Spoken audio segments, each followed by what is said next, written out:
everybody, welcome back to the Claremont Classic Garage.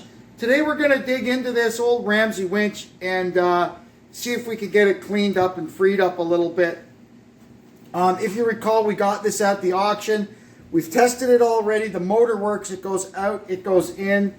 The biggest problems with it right now are, well, number one, it's ugly, and number two, the freewheel lever is stuck. So we're going to try and get this end of it apart and see if we can get this freed up and go from there. The other problem we had was that the controller was missing for it. You can see here, lucky for us, my friend Don, thank you Don, fixed us up with a controller. It's got a little different plug on it, but what we figured out was that just an old-fashioned four-way trailer plug is the right plug. So we could swap this onto there and we'll be all set. But first I want to get the solenoid box and these cables off of here so we get down to the bare winch. I've got this thing ready to come off. You can see there's already, we're finding sketchy stuff here. This, look at this thing. It's so thin, it's just a piece of crap. And the hole is too big, so they had it on, pulled all the way back like that, and the nut was just kind of squishing one side of it. That's, you know, you're asking a lot of juice to go through there. But anyway, we'll fix it up. Next, we're going to take the hook off so we can get the winch itself off the mount plate. Now we can flip it over, remove the 4 bolts, and get the winch off the mount plate. Here's the bottom of it. Here's the 4 bolts that hold the winch onto the plate. Hopefully, they will come out without too much fuss. So here's the first thing we have to do. We got to take these little screws out and we have to start working our way into this end of the winch and see if we can free up this. Here's the last one and we'll see if we can get this cap off. Yep. Okie dokie. And then you can see there's the planetaries in there.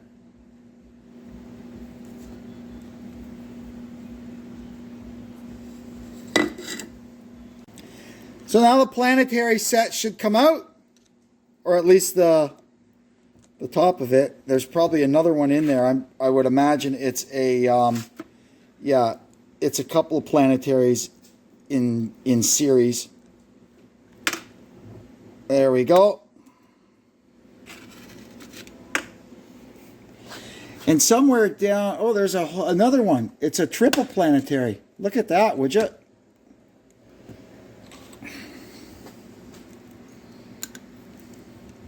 That's how you make it. That's how you make pulling power. There we go. That'll take a lot of cleaning. Now there should be in the bottom there should be some fasteners that will allow us to take this drum off. And there we go. We found the right Allen key and we could just start pulling these screws out of here one by one. I'm not sure how many there are. There's so much grease in here. I'm guessing there's 6 of them, although there could be 8. We got this thing off, and now that it's off, that does move.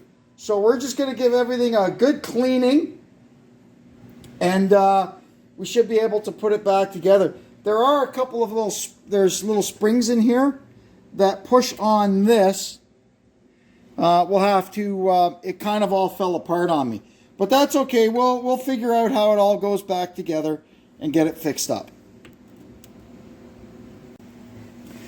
I'm going to start now bit by bit and try to get these parts cleaned up. This grease is old and it's gross. So we'd like to get this all cleaned out and start fresh, at least with new grease in it. Now we can start putting this puppy back together.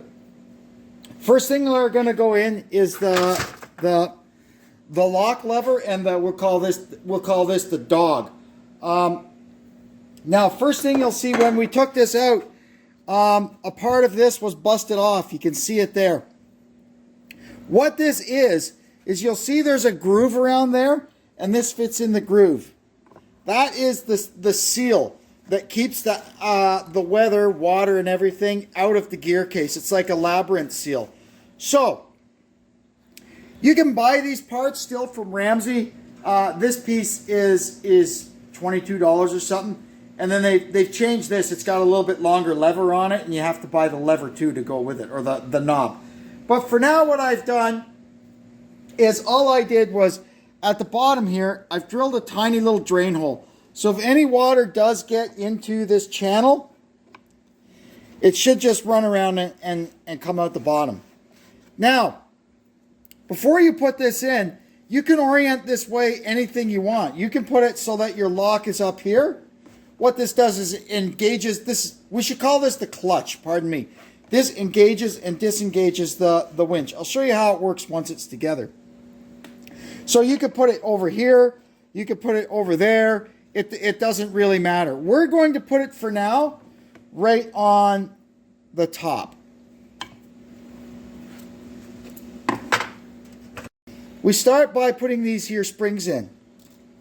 So we'll get this thing greased up. We're going to be using this here synthetic grease. I know my workbench is a disaster. Now we got this all goobered up with our grease here. That guy goes in there like so. There. And then that goes in there like so. And you can see how it pushes on them springs. And you can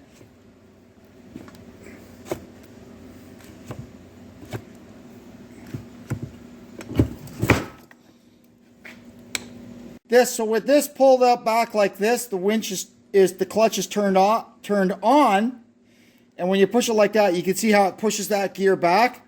That turns it off. So right now the winch is in the winch position, and that back there is freewheel. Next thing that goes in is the outer drum of the planetary, and then this guy goes in the bottom there. And that serves two purposes. That number one, it's a bottom thrust washer. It's nylon or something. It's a thrust washer for the planetaries, and it's a retainer that will put our screws in against. And that thing gets held in with these 6 little Allen screws. And then once we've got this in, we'll test the operation of our clutch. Now we've got this thing, the clutch drum installed, or the planetary drum. We could check the operation of it, and you can see there, she's free as a bird. Perfect. The first thing that's going to go in is it's the first planetary in, but it's actually the last planetary. You'll see that this shaft is the output shaft of the motor. It comes all the way through. It drives this here first planetary, and then the first planetary drives the second planetary, which drives the third planetary, which runs the actual drum. So I'm going to get this all packed up with grease, and we'll get this guy stuck in there. So now we'll go ahead and put this in. Next in goes this little thing. This is the sun gear that allows the middle planetary to drive that planetary.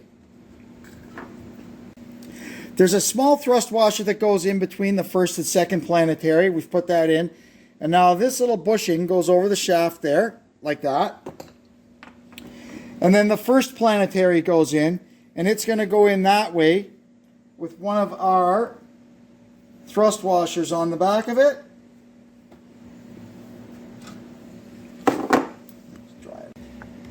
Now this all goes in. That's got to fit over that. And there we go. Now we'll take a bit of our grease, put it on there. And we've got another thrust washer. This here is the sun gear for the first planetary. It goes over the hex, and we might have to turn it a little bit to get it to engage, but it'll go in. Give me a sec. So in here, there's a steel thrust button for this stuff, and we're going to glue our last thrust washer on. And then we can use our gasket and put this lid back on.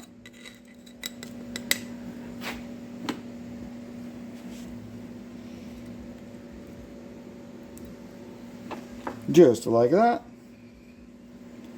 And the gasket goes on there. I might put a little grease, you know what, to make that gasket stick good.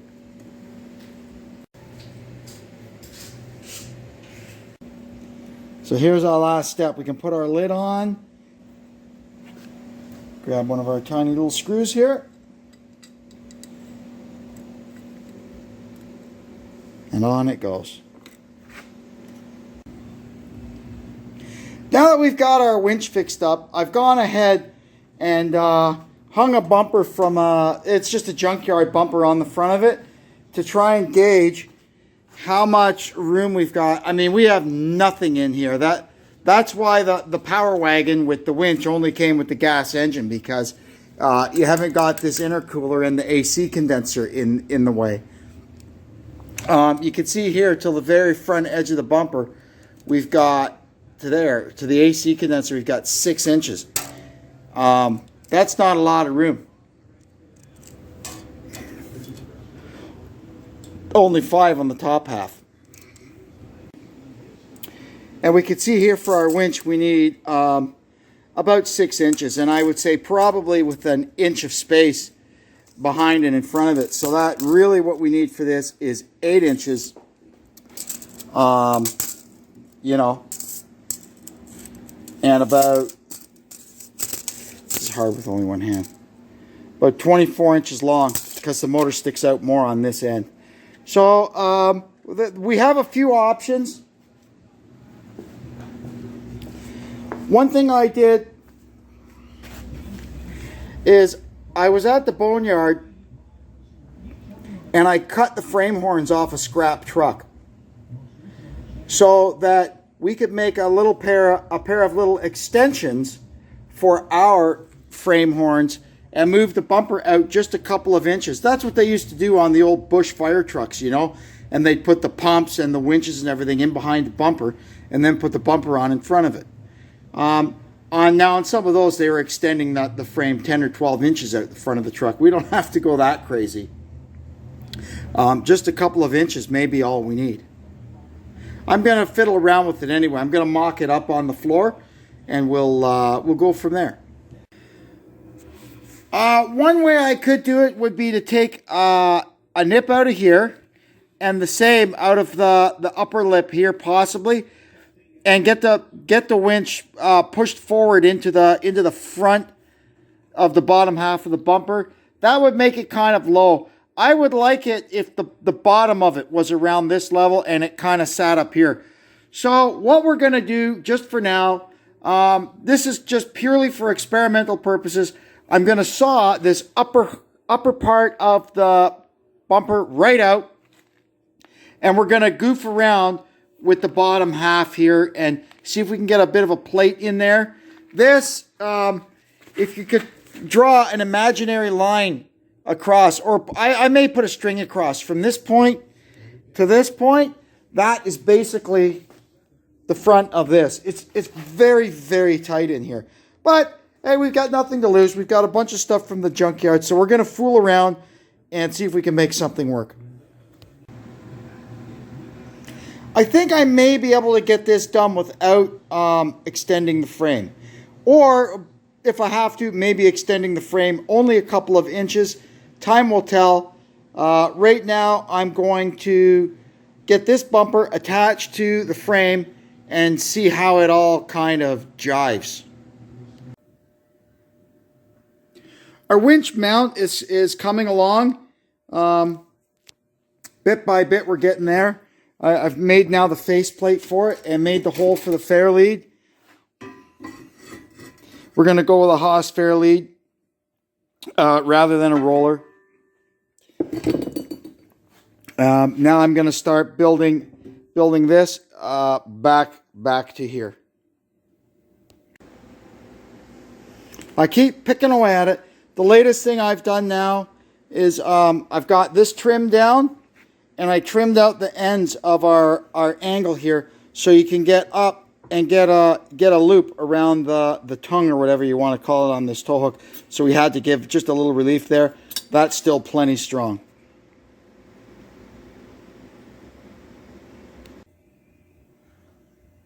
So there we go. It's all built, all tacked together. So now we're going to start mocking everything up with our spare frame horns and everything. It's just way easier than trying to do it on the truck. I wish I could have made it out of more or less pieces of metal instead of having all those joints in it, but I'm not even sure this is going to work. And on top of that, the price of steel has gone through the roof lately, so we're just going to work with what we've got and see where it takes us. That's looking pretty darn good. This is our first test fit of the winch bucket into the bumper. I trimmed the lower opening. I'll show you on my other bumper here. I took it back about that far. 3/4 of an inch. I took 3/4 of an inch strip out of it all the way across. I had to do that to let the winch bucket sit down where it has to sit. And that looks pretty darn good. It so it bolts to the frame using the tow hook brackets. And yeah, that's looking pretty darn good. Now we're going to get it on the floor and put the winch in there and see how that looks. The license plate bracket mostly fits. You can see here, I'm probably going to have to take a little nip out of the back of it. But I'm not going to start modifying this one because it's the only one I have. And you can see here another problem is the bottom bolts of the winch are kind of right there also, or the front bolts of the winch. Now, I may be able to get around that by countersinking those holes and using a countersunk Allen screw or something in there. We'll worry about that's a minor detail. I'm not too worried about that right now. The plate can even screw directly to the bumper if need be. The plastic nuts in there are the right distance apart for a license plate without the bracket. So we definitely have options there. Now I'm going to start filling in the top. I've got to get this piece trimmed out and welded back in there. And then we'll see about trimming the cover. I got the centerpiece of the bumper tacked back in. We'll finish weld that later, but for now it's in. As you can see, it's pretty darn tight, you know, around the winch. I may trim this back a little bit more across here. I do have to retain some integrity because these 3rd gen trucks, there's a step pad, and you stand on that when you're working on the truck. So we'll puzzle that all out as we go. Also, I'm going to have to take the winch apart and turn the clutch lever so that it's out the front here. I got the bumper cover trimmed out so it fits around the winch. It doesn't sit right down right now because the clutch lever for the winch is hanging it up. So what we're going to do now is get the winch out of here and continue working on. There's still a couple of little engineering things I'd like to deal with.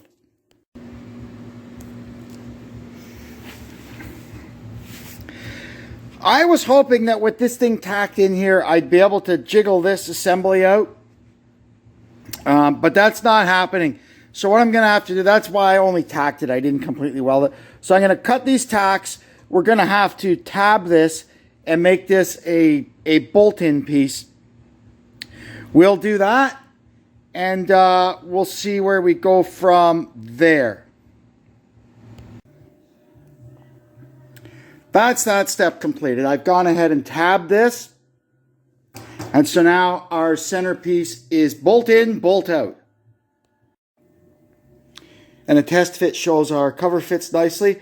This again is the wrong cover. This is an 06 to 08 cover. It doesn't have the contours for the headlights, but I don't want to start cutting up that. I do have a spare one of those, but this is my guinea pig for now. Once I'm confident with this, I'll cut up my spare one and paint it.